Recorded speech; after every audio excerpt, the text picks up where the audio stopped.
Imagine living in a quiet suburban neighborhood where nothing ever seems out of place. The lawns are trimmed, the houses look warm and welcoming, and one family, in particular, appears almost flawless. A devoted husband, a loving father, a respected community member, a man who leads his church, serves his city, and teaches his children the value of honesty and discipline.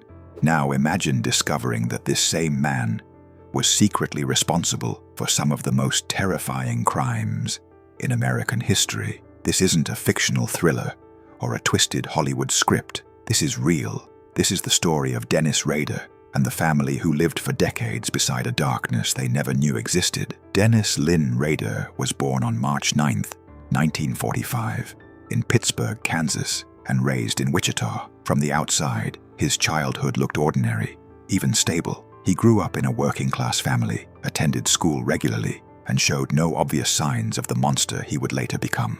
Yet Rader would later describe feeling neglected emotionally, particularly by his parents, who worked long hours. These early feelings of abandonment, combined with violent sexual fantasies that emerged during adolescence, would later form the psychological foundation of his crimes. By the early 1970s, Dennis Rader had begun building what many would consider the ideal American life.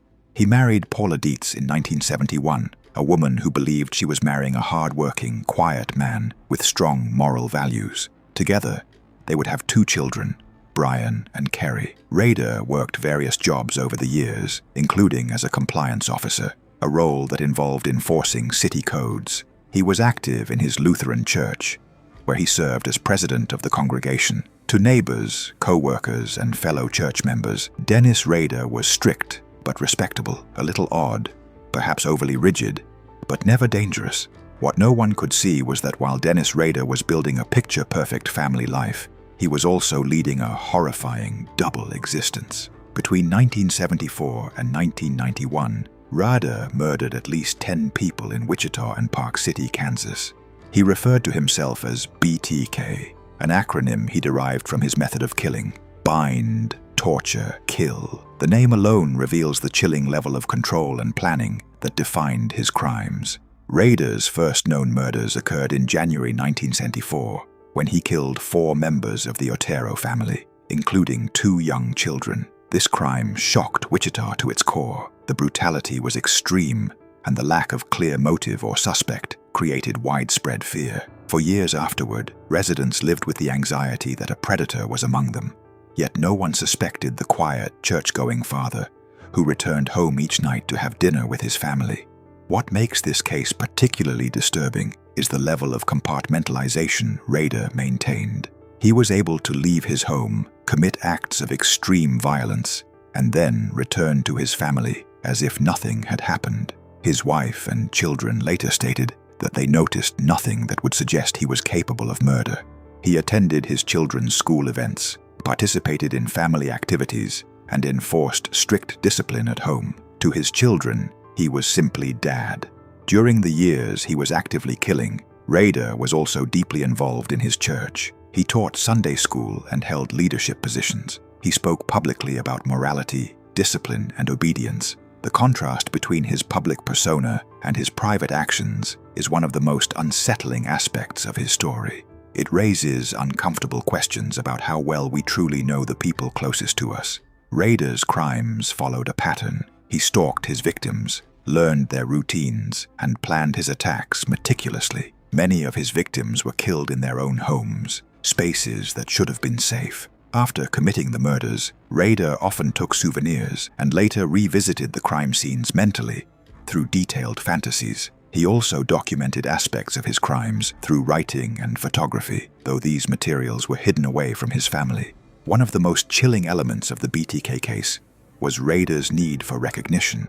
Beginning in 1974, he sent letters to local media and police, taunting them with details only the killer would know. These communications fueled public fear and cemented the BTK persona in the public imagination. Yet after 1991, the killings suddenly stopped. For more than a decade, BTK seemed to vanish, leaving investigators frustrated and victims' families without closure. During this long silence, Dennis Rader continued living his ordinary life.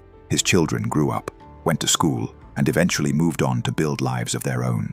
His daughter, Kerry Rawson, later described her childhood as normal, even happy in many respects. She remembered family vacations, holiday traditions, and a father who was involved, if emotionally distant. There were no visible warning signs that would suggest her father was one of America's most notorious serial killers. In 2004, everything changed. After years of silence, BTK resurfaced, sending new letters to the media. This time, however, technology had advanced, and investigators were better equipped. In one letter, Rader asked police whether a floppy disk could be traced. When police publicly responded that it could not, Rader believed them. He sent a floppy disk containing metadata that led directly to him. In February 2005, Dennis Rader was arrested. The arrest sent shockwaves through Wichita and across the nation, but nowhere was the impact more devastating than within Rader's own family. Paula Dietz had no idea she was married to a serial killer. She filed for divorce shortly after his arrest, which was granted in a matter of days. His children were left to grapple with an unimaginable truth. The man they loved and trusted was responsible for unspeakable crimes. In court, Dennis Rader pleaded guilty to 10 counts of first-degree murder. During his confession, he described his crimes in chilling detail, often with little visible emotion. He was sentenced to 10 consecutive life sentences, with no possibility of parole. Throughout the proceedings, his family remained largely silent, choosing to grieve privately. The aftermath of Rader's arrest was especially difficult for his children. Kerry Rawson, in particular, has spoken publicly about the emotional devastation of discovering her father's true identity. She has described feeling as though her entire childhood had been built on a lie, yet she has also been clear in separating herself from her father's actions, emphasizing that she and her mother were victims too. Kerry later wrote a memoir detailing her experience, focusing on healing, faith, and the long process of reclaiming her identity. She has stated repeatedly that she had no knowledge of her father's crimes and no involvement in them. Her decision to speak out has helped shift the conversation toward the often overlooked impact on families of criminals, especially in cases involving long-term deception. What makes the BTK case so haunting is not just the brutality of the crimes, but the way Dennis Rader managed to live undetected for so long. His ability to maintain a convincing facade highlights the limitations of our assumptions about what criminals look like. He didn't fit the stereotype of a violent offender. He wasn't visibly unstable or isolated from society. Instead, he was deeply embedded within it. This story forces us to confront uncomfortable truths. Evil does not always announce itself. Sometimes it wears a mask of normalcy so convincing that even those closest never see through it. For Rader's family, the betrayal was total. The man who taught moral lessons at the dinner table was violating every moral boundary imaginable outside the home. It's also important to emphasize what this story is not. It is not an indictment of Dennis Rader's family. His wife and children were not complicit, nor were they negligent. They were deceived by someone who was highly skilled at manipulation and secrecy. Experts in criminal psychology have noted that Rader exhibited traits associated with psychopathy, including a lack of empathy and a talent for superficial charm. Today, Dennis Rader remains incarcerated, largely cut off from the outside world. His family, meanwhile, has worked to rebuild their lives away from the shadow of his crimes. The BTK case remains a subject of study for criminologists and psychologists, not only because of the crimes themselves, but because of the extraordinary double life Rader led. The story of a perfect family with a dark criminal past reminds us that appearances can be deeply misleading. It challenges us to rethink our understanding of trust, identity, and the hidden complexities within human behavior.